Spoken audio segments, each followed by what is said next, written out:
Smith & Wesson's Volunteer 10, coming with 20 round mag. Yeah, that'll hold the Creedmoor just fine. Nice touch. That Smith & Wesson adds is the M-LOK covers.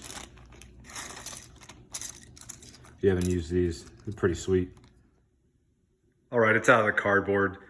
Back to front, B5 systems, stock, SOP mod, integrated storage units for the better cheek weld on top. Now this is pretty solid stock at around $100 new if you're gonna put it on your custom build rifle. Good thing about this, solid pad, not going anywhere, QD sling or sling slots, and it is secure on the mil-spec tube. Not a bad choice from Smith & Wesson at all. Off the SOP mod stock, you move up to the B5 system still. It's P23 pistol grip. Nice vertical layout, more towards the front barrel area compared to your other standard grip options. This is preference to some, but it's not gonna be a knock for anybody. But check out the texturing on here. This is above average on the aggressiveness. It is not going to be a discomfort long-term handling if you were to be bare hands or no gloves. You can plug the bottom. Right now it's open, no storage. The grip's attached to a ambidextrous lower receiver. Great controls, they got the layout here. And take a close look. And the original trigger is a flat-faced, not bad, 6-pound pull on this overall. It's got the flat face to it, but realistically it has some grit, not the clearest of wall, but it's nothing to complain about. Smith & Wesson logo, you can see this Magwell has a slight bevel to it. It's not over pronounced like a few AR lowers that are offering a nice beveled clip, but this slides in very smooth. Here's a quick glimpse of the Magwell Contour. Slides in fine. Roll into the fore end. It's a BCM gunfighter, textured just like BCM stuff. You'll find it the vertical grip if you have it. Very similar texture, and hey, if you're familiar with BCM's vertical or any of their fore ends, this texture feels really about the same. So with the M-LOK slots, there's 4 up top, 4 on the bottom. You can see I added a 913 rail to the front. And it's fixed. So it's a mid-length gas system that Smith & Wesson put on there. It's not tacked, welded, anything like that. Never had an issue with any Smith & Wesson rifle I've ever had. Even with the fixed handguard, I don't anticipate any accuracy issues at all. Now this Volunteer 10 is 6.5 Creedmoor. The barrel is a 1/8 twist, 5R rifling. Smith & Wesson is throwing in some extras for durability, for accuracy. I mean, the barrel is coated in their Armonite finish, extra durability enhanced. I think it's a quality product and offering. It's kind of proprietary to them. And the very front of this rifle, the business end, definitely showing off some eye candy with the primary weapon systems, 7.62 muzzle brake compensator. This thing has some sick contours to it. Just check out the contours of that. It's a pretty rocking piece. So the BCM gunfighter fore end is all M-LOK. They do include the M-LOK Type 2 rail panel attachment. Nice add on Smith & Wesson, definitely cool. Only issue is these only fit on the bottom. The top here gets in the way of them when this tries to snap on. Just gonna be a no-go right there. You just won't get it. Take a look at this rifle from the top. Get a glimpse of these contours, what you'd see. Then we end up on the sights. So these sights are Williams Gun Sight Company sights with the M&P logo on them. So that's a contract M&P picked up with these, probably throw these on there. If you haven't used them, you got the rear aperture that can adjust.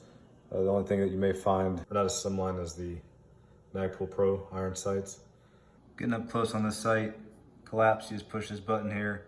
Aperture's cool. Only one oddity I've noticed is that if you have the larger aperture, you have the larger opening back, and you try to close this, it does not sit flush on the rail. I mean, I've never used these sights outside of having it on these rifles that come with. I think the sights are great, but it's kind of over missed. I can't even push it down to get it to collapse. So And then you rotate that this way. This I've switched. You can see how now I go flat. Odd, right? But and then these are pretty good iron sights at a fair cost to come on here. Overall, solid iron sights included on this rifle. But enough with the sights. Bounce back to the charging handle, ambidextrous Radian Raptor charging handle included with this rifle. Others, shit, 2022. So many good charging handles to use if you're custom building. You buy something off the rack from a manufacturer. There's a lot. Radian's top game. It's well known. It's in video games, all that good shit. Looks pretty good. Hey, either dig that it comes with the rifle or not. You probably find something just as good. But that's honestly a good touch by Smith & Wesson to have that on there and you get it to go with. So. Quick overview. Again, everything I just went over in the video quickly is anything you could look up on paper. Just you can put your eyeballs to what you read and see what it is you're getting if you're interested in this rifle and want to know if what you are spending is worth it to you. So fine point to talking about what you'll get with this. This is an AR-10. It is a heavier rifle, 8.8 pounds. Good news is, again, with this fore end and everything in the rear balanced, this is easy to manipulate and handle. And I think that was well designed and intended by Smith & Wesson. There's not a front heavy feel. I have the luxury of been playing with their competition AR-10, and that is front heavy, but that comes with an 18-inch barrel. I was very excited for this to come out because this sends down to 6.5 Creedmoor and in a much more compact method. So you will find a majority of the weight back here. You don't have to be a swole person or in the gym hitting iron on time for this to feel light. It's going to be easy to manipulate. One thing that I did get to right away was replacing the trigger with the two-stage Geisley SSAE. I mean, you're sending 6.5 down range out of 16-inch barrel. I still think sub 800 yards. There's not going to be an issue with accuracy out of this fixed front end. Yeah, of course, I'd prefer a 18-20 plus barrel for Creedmoor, but getting this at the range, I'm not anticipating any issues. I think overall for the price point, you get some excellent additions. It's not the eye candy that comes with this. There are the details that are put into this. You still get the 5R rifling. You get some nice coating on the front barrel. I expect it from a manufacturer like Smith & Wesson. So 20 round mags is included. This rifle is meant to be out there and doing business.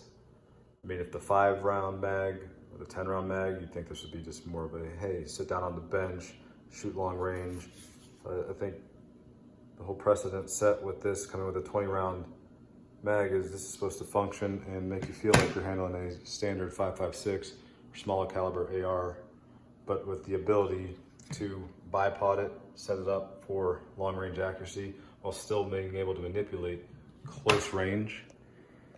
And shit, at 16-inch barrel and the way this feels in my hand, it does get heavy. I mean, you look at that, 20 rounds of a 6.5 Creedmoor loaded in this rifle. There you go, you had some poundage. Not to mention an LPVO or optic of any type is going to make this feel different.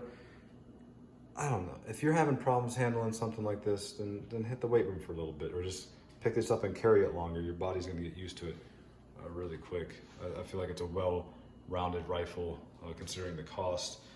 And I feel that not just the tangible items that are included with this, but some of the manufacturing that goes into this is well worth it at the price point.